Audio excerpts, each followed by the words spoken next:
Hey friends, welcome to the Kids Ministry Circle podcast. Kids Ministry Circle is a community for kids ministry leaders to be encouraged and equipped to love and serve the local church. I'm your host, Lauren Jackson, and today is a special day. It's a Monday. We normally don't drop podcast episodes on Monday, so it is extra special. But I am joined with my friend, Matt McDermott, and we have a special announcement for you and all of those student ministry leaders or youth ministry leaders in your life. Can you guess? Maybe you have an idea about what is coming this fall, but we're going to talk about it. Me and my friend Matt, you'll get to know him and you'll get to know what we have planned for fall of 2023. So jump in, get excited, and we hope you love this conversation. Matt, welcome to the podcast. Thanks, Lauren. I'm so glad to be here with you. It's great to be here with you, friend. Yes, I'm so excited. We've got a fun announcement to make today. But before we get to that, why don't you introduce yourself? Tell us a little about you, your family, where you are serving at currently. Yeah, well, hey, my name is Matt McDermott. I am one of the student ministers at Storyline Church in Arvada, Colorado. And my wife, Krista, and I, we have 3 boys. We just had our third, and all under 5.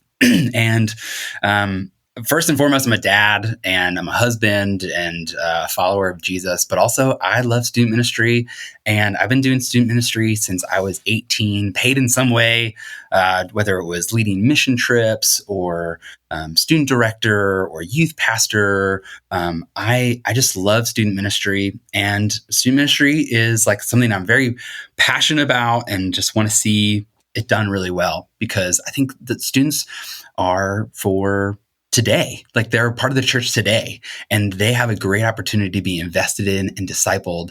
And God just been faithful to put me in great spots to do that, to disciple teenagers. So that's me, a little bit about me, things that I'm about, and a little bit about my family. That's awesome. Yes, I'm a big fan of your wife and your boys, and it's been so fun to kind of do life with you because we're a part of Storyline, and so it's been super fun. So backtrack a little bit. When I think it was the first time we had dinner at your guys' house, and I was explaining Kids Ministry Circle, and I think you said to me, I've always wanted to do something like that, but for students. And I was like, cool, let's do it. Like, let's figure out a way. And like, multiple conversations happened after that. And we're kind of, now was the great time to kind of expand and say like, hey, what would this look like for student ministry leaders to have a cohort and have some resources available to them? And when you think about student ministry, why are you in it after all these years? From when you were 18, why have you stuck around? Why do you feel like it is something that God continues to call you to? And even though I'm sure there's been moments of hard seasons in ministry, and why have you stayed in student ministry?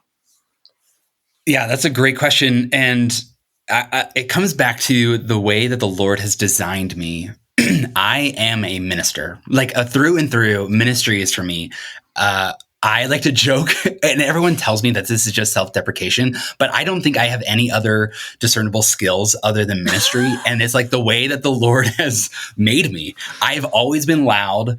I've always loved to teach and connect with people and just make people feel known and loved and to help them grow. That's just like always, like, I remember being in first grade and considering that I want to teach people and I want to connect with people.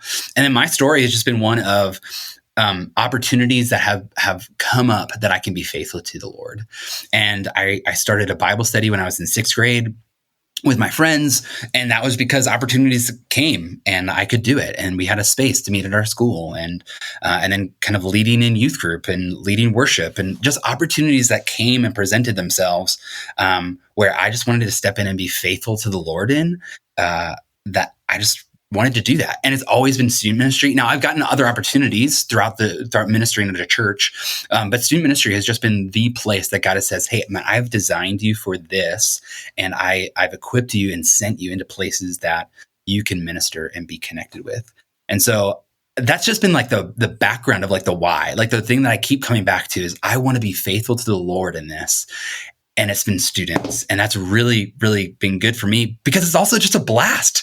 Like, there is something about students that they are real and honest about where they're struggling in or life. And it's just enjoyable. Like there's so much hardship that can come from being in student ministry. Like you take on a lot of burden, but the long lasting friendships of what Paul kind of talked about is like, not only did we share the gospel with you, but we shared our lives with you. That's what I got to do with students. I get to marry one of my former students and his fiance this fall because of our friendship and discipleship that we got to do. And that happened because of student ministry. And the relationships that I have with now people in their 20s is because I was their minister or their pastor and got to disciple them and point them to Jesus. And a lot of my circles are based upon student ministry and where I've served and how people have come alongside of me and got to partner with me. God has just been so good in placing me in spots where I could be faithful. And then he's just been faithful back to just provide abundance of relationship and blessing and fun. And that's not come easy because ministry is not easy, especially with students. There's just a lot going on with students if you know anything about culture right now. But it's just exciting because just this past year, we saw our students at Storyline have over 400 gospel conversations. Like our students are sharing the gospel over 400 times this past year. Wow. And in my previous churches, we were doing like hundreds of gospel conversations a year. And I don't know any other places, any other ministries that are doing that other than student ministry, where you're equipping people to go out and to live in the world. And they're like, okay, I trust in Jesus. And so that applies to my daily life. Like they're really taking hold of that. And then they're also just, understanding faith a little bit more. And they want to grow in their faith and they're asking good questions. So that's what brings me back. That continues to bring me back into student ministry. Just those number of things that students just keeps popping up into my life. Yeah, that's awesome. I love that. And I love that just the faithfulness aspect of like, you continue to remain faithful and then you get to see God continue to remain faithful as you've done student ministry for many, many years and will continue to do student ministry. And so talk to me about the student ministry leaders. And I feel like we've both kind of talked about how like ministry can be hard, and I've got stories that are hard in ministry. You've got stories that are hard in ministry. And when I started Kids Ministry Circle, the hope was to come alongside leaders and help them to be equipped and encouraged so that when they do experience those hardships in ministry, they know that they have a team of cheerleaders behind them and on the sidelines cheering them on, and they can go to ask questions. And because there was a season where I didn't have that and I felt lonely and isolated in ministry. And so when you think about that piece of what Kids Ministry Circle offers for kids ministry leaders, but think about it for student ministry leaders. What are you hoping for? Like what, as you see the next generation of leaders rise up, and maybe it's graduating college students or people who are in seminary right now, really wanting to do youth and student ministry, what do you hope for? What do you want to provide them with? What are ways that you feel like leaders are not being equipped right now? Yeah. That's a great question and great direction too. So I just want, I want for student ministry to go deeper. I want student ministry to go deeper and to take seriously the opportunities to disciple students, to live in the kingdom. And then as they're sent out into adulthood, to have great foundation for faithfulness to Jesus. And so I started at a small church in Philadelphia, just outside of Philadelphia, Pennsylvania. And I was only there for 8 months as my first gig.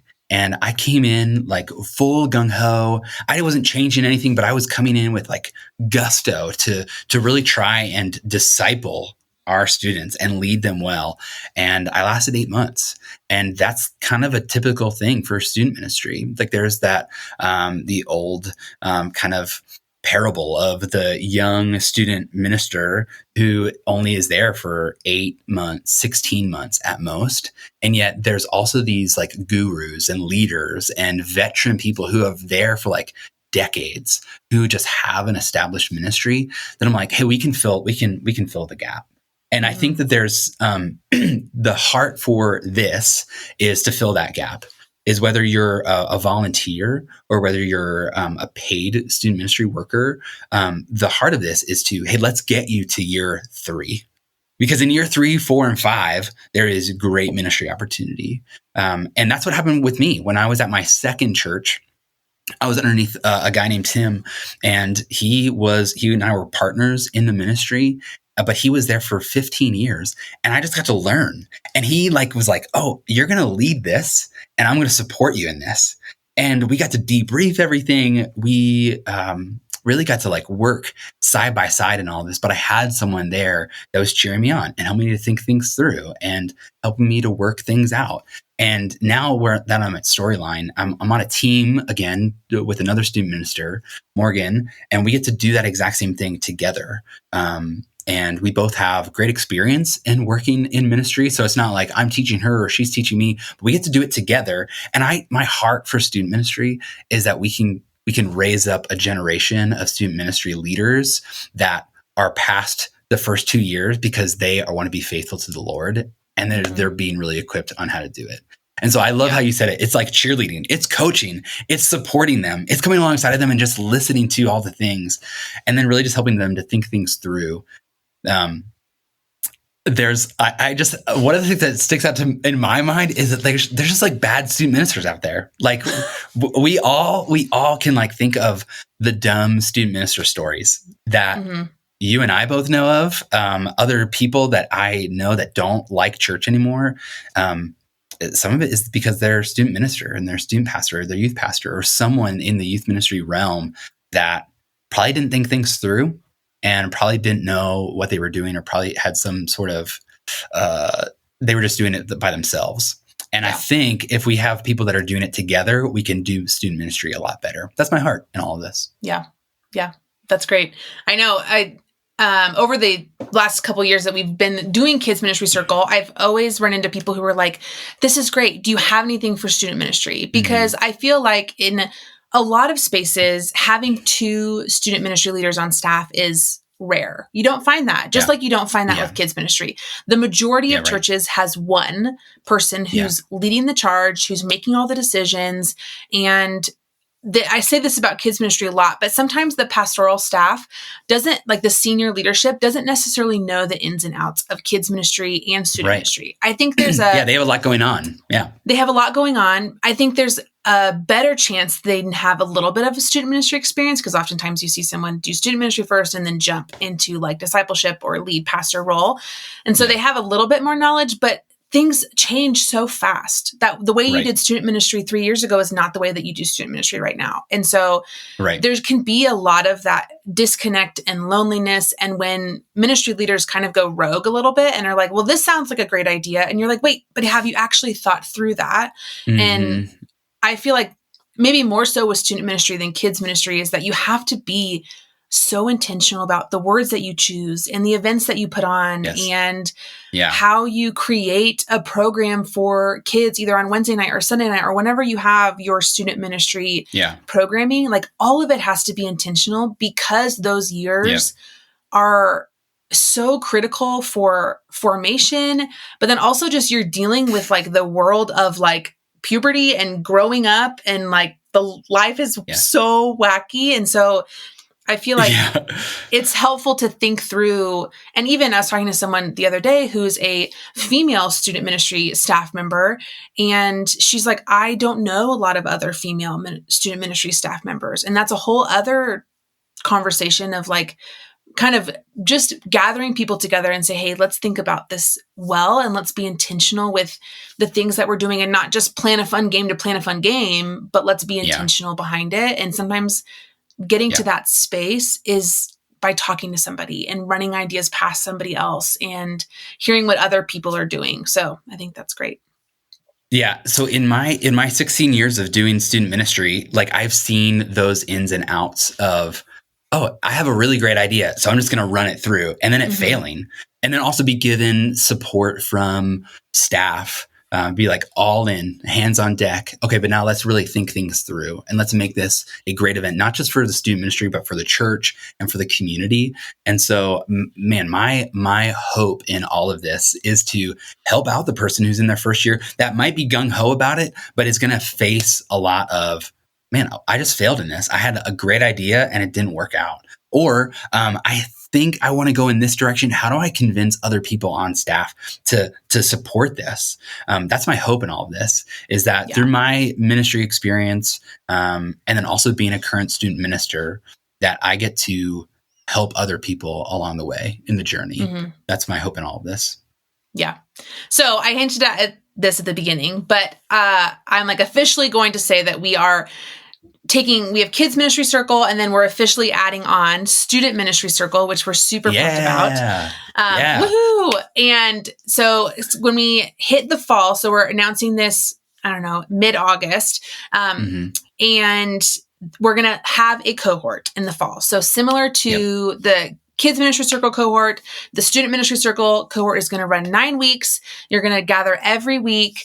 And I just love this. I get so excited about this because I have a huge value on kids ministry leaders partnering with student ministry leaders, and just the importance of them working side by side. And I literally said this the other day, I don't know who I was talking to, but there are so many sweet moments of my ministry career when it's those sweet moments when I've been able to work alongside the student ministry leader. And we've had so many fun events and just so many fun conversations and goals and dreams. And I'd recommend that it's always better to go to your executive pastor or your lead pastor with some sort of idea to get there. I'm like, if you can loop in the student ministry leader, you are gold. Absolutely. Yeah, absolutely. Yeah. So we work in a bullpen where our kids ministry and our student ministry are in the same area. And the ideas, they get flown back and forth about how we can make ideas better. And so, student ministry is supported by kids ministry, and then we support one another in all that we're doing. So, man, we could not do our ministry without what you guys do in kids ministry. Absolutely. Yep. So talk to us a little bit about the general focus or idea about the cohort. Obviously, there's the coaching, there's the cheerleading, there's the encouragement, but talk to us a little bit about how we're going to tie in the equipping thing. So maybe highlight some books that you're going to have them read or some conversations that you're going to dive into. So give a little sneak peek on what the student ministry circle cohort will look like. Yeah. So the cohort is going to be a weekly gathering, 9 weeks, where the primary emphasis of it is going to be reading books together, discussing it, but then also presenting case studies about actual things that happened in your life and in student ministry lives, and talking about, okay, what could we have done better? What was the biblical and theological reasoning for this?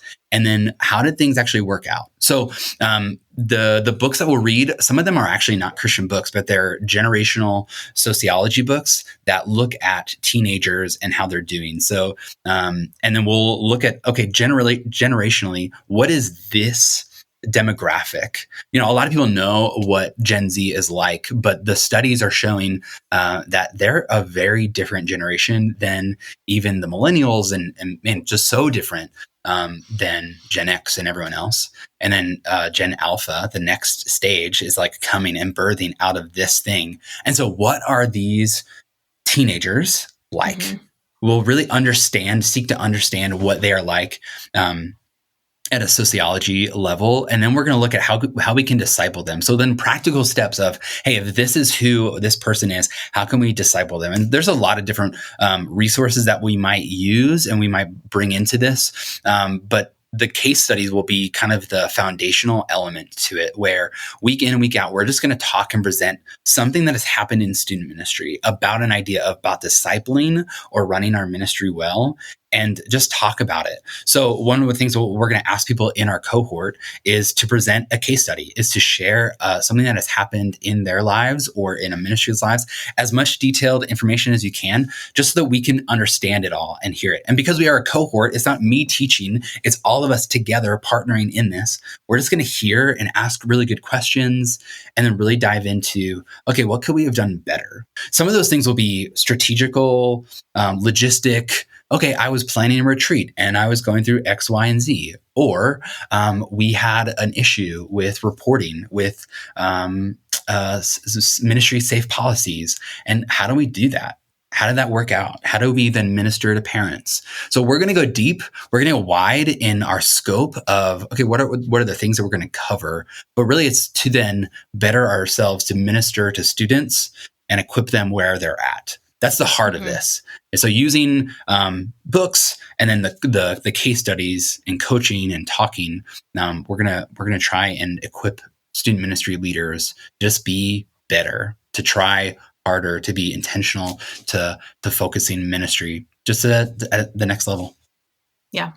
That's so great. I'm so excited. I think our student ministry leaders are really going to benefit. So I would say that the majority of our listeners to the Kids Ministry Circle podcast are kids ministry leaders. So for those of you guys who are listening, we would love for you to pass this episode on to your youth pastor, your student ministry team, your youth ministry volunteer, whoever is overseeing youth or student ministry at your church. We're going to have to figure out if we're going to stick with student ministry or youth ministry. I feel like depending on where you are in the United States or maybe where you are in the world, you say something different. So it's just so many words.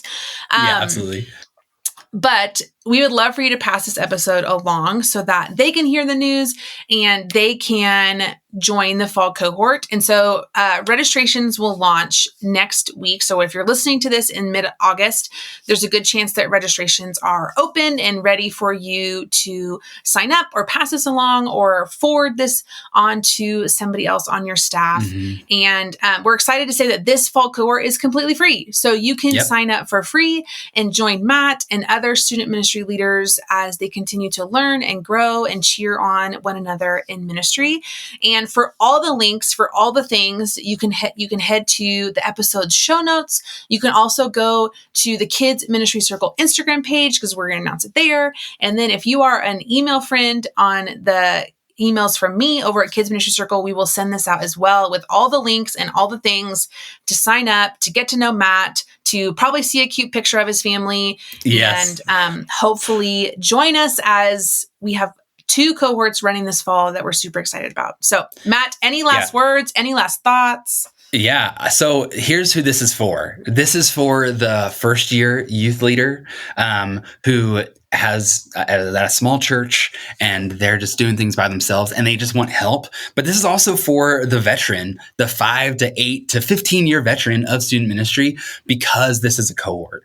And because I'm going to be facilitating this and leading through, I want this to be for everyone. So some of the people that I've already talked to about this are veterans, are people that have been doing student ministry for a while. And they're excited about this because they also want to learn, because they want to be faithful and be better in their ministry. But also, this is for the person that's just got on staff or is an unpaid youth ministry leader. They're the person in charge and they have no idea what to do. This will be for everyone in that kind of range, to disciple teenagers, to know the Lord better, and to be sent out in the ministry. Yay! That's so exciting. Well, Matt, thanks for jumping on the podcast, and I'm sure Lauren, thank you. Yeah, absolutely. Lauren, thanks so much. It's been a blast, and have you a good rest of your day. Friends, we are so excited. I cannot wait for Matt to lead the Student Ministry Circle cohort this fall. If you want to learn more about how you can pass this along, how you can sign up to get resources and news and all the things that Matt is working on, you can head over to studentministrycircle.com today. And we have a special graphic up on the Kids Ministry Circle Instagram and Facebook page for you to simply share with a friend, share with your student ministry leader, share with all of those youth ministry volunteers in your life, pass it along, help us spread the word, and get people excited for the 2 cohorts we are running this fall, Kids Ministry Circle and Student Ministry Circle. So we hope you guys are excited as we are. It's going to be a great fall of learning, of building community, of being encouraged and equipped to love and serve the local church. As always, thank you so much for listening. We'll have a great episode dropping again on Wednesday, and we'll see you next time.